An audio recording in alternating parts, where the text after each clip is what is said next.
¿Estás cansado de tus planes? Te hablo, hermano, hay más que pensar. El Señor no te pide esfuerzo al 100, sino fe pura en cada paso. Mi mente grita, toma el control, pero mi espíritu canta, Él es el dueño.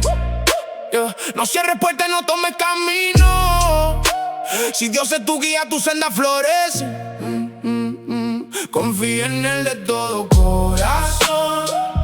No te apoyes en tu entendimiento. Reconócelo en cada elección y Él enderezará tus caminos. A veces el miedo me paraliza, pero la palabra rompe espinas. Proverbios me hablan de gracia. No te fíes de tu sabiduría. Confía en Él de todo corazón.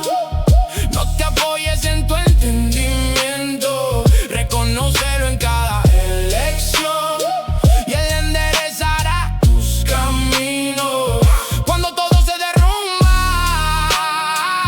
y el mundo no tiene nombre, en el caos Él es mi mapa, en la tormenta Él es mi rey.